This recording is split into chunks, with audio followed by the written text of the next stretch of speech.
This is Pamela Riemenschneider. I'm the retail editor for Blue Book Services, and this is the Produce Reporter Week in Review. Greg, you've been on vacation. It doesn't look very exciting. Well, I'm spending this part of my vacation in the basement on Zoom.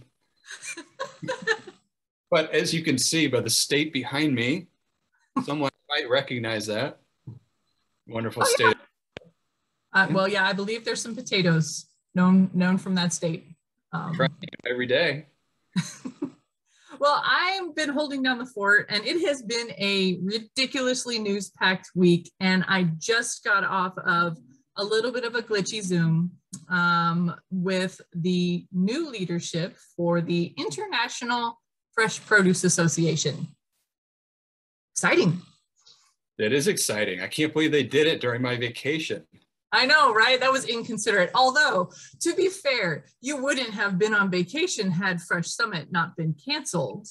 True. I'm in New Orleans right now, which is why I took this week to go up to Idaho. And reflect on potatoes. But I think it's interesting. I'm still digesting all that they dropped on us in this press announcement. You can watch the replay, I believe. They're offering that because there were some glitches with the live feed. It happens. I mean, we've been Zooming for years and it happens sometimes, but some of the key things that I noticed, a lot of questions were answered as far as how many events are there going to be. It looks like they're keeping a lot of the big ones like Brandstorm, and the new Fresh Summit is going to be called the Global Produce and Floral Show. That'll be in October of 2022.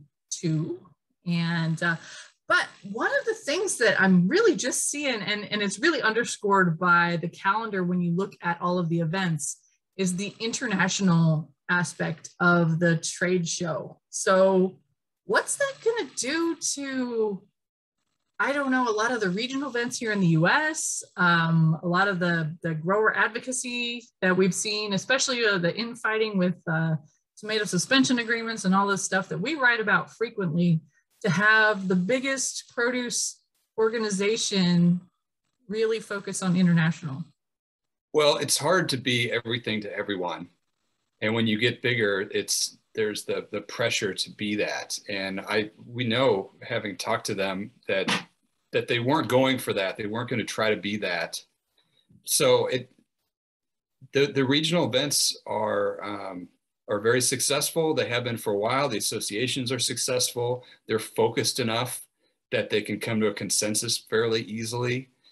I would say the most interesting thing will be to see how successful this new association will be in national advocacy for improving consumption, stuff like that, some big picture stuff. I mean, that's the kind of thing that a big association, if it can raise the needle on that, that really gets everyone in the industry going the same direction, whether it's a grower, shipper, international importer, exporter.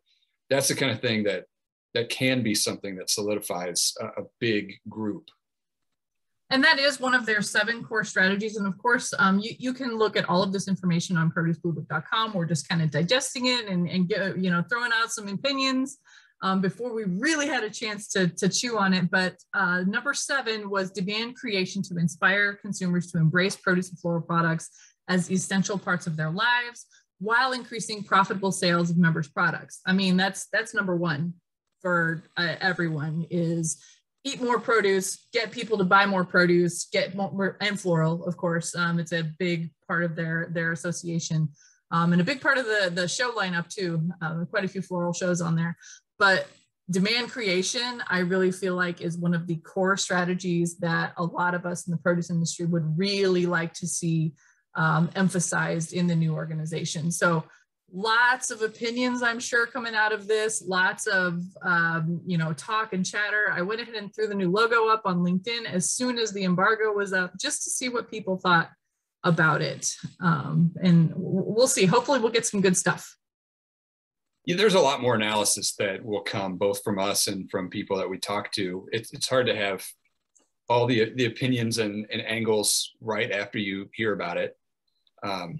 So tune back in, I guess. Well, another thing that I actually threw onto LinkedIn this week that I thought was really fascinating, and I'm getting a little bit of chatter back and forth, is I was just fishing around on, Facebook or something like the other. If they changed their name or not, they also might be rebranding, who knows? But I saw a post from Costco Wholesale about them deciding to switch over from plastic to corrugated in the apple category. And I thought, hadn't we talked about this before? And wasn't it just like some organic apples and a pilot test from one grower? Turns out I went to Costco at lunchtime and it's the entire apple category.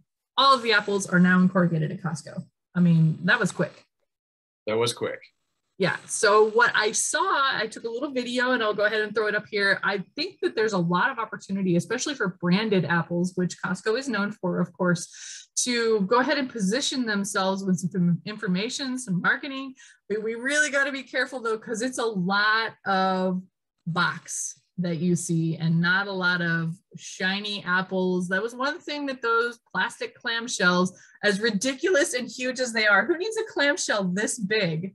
And if you ever drop it in the parking lot, it is a nightmare. I've been there. Apples go everywhere and they're all trash. But without that, like highlighting beautiful, pretty apples, we're seeing a lot of corrugated, and it's turning it almost into like walking through the cereal boxes almost. It's such a surreal experience to see all this boxed stuff in the produce department.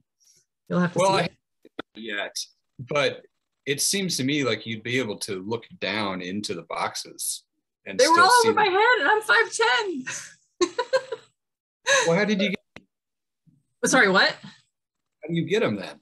Well, I mean, you reach up, and all you could see is the sides of the boxes. You couldn't actually see the apples, maybe because it hadn't sold down yet. And it was like, you'll have to see the video of it, because like it's about like yay high on the display cases, and then on top of it it's a bunch of apples stacked up, and you can't see down into it to see what the apples would look like. I did kind of creep around and watch consumers interact with the corrugated apple displays, and they were pulling them down and looking down in there like you do if you're going to buy. I already buy my peaches and nectarines at Costco, and they're in the open top corrugated, and that's kind of dangerous because people swap out and like pick their favorites and leave the trash behind, I guess.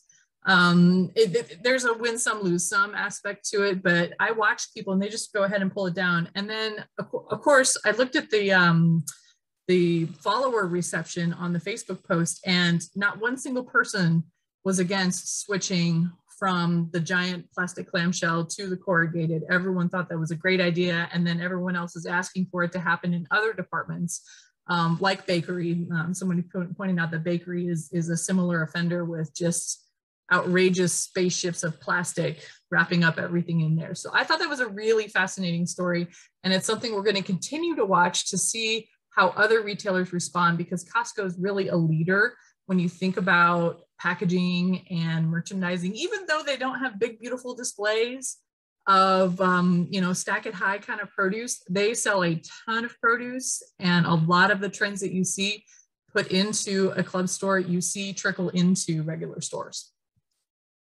Oh yeah, no question. While you were there, did you also see the effects of massive inflation in our department?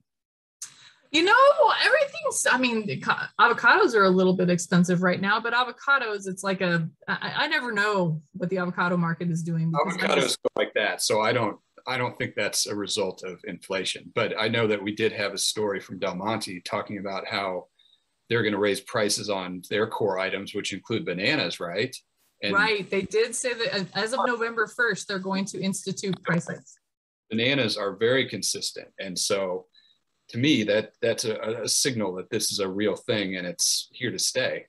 Yeah. And for them to send out a press release is just, I guess, so nobody leaks it to the media where it's like, oh, look at our latest invoice from Del Monte and they raise prices X amount on everything. It's not surprising to me, and I think we will see it going forward. We're going to see a lot more grower shippers as we are renegotiating contracts.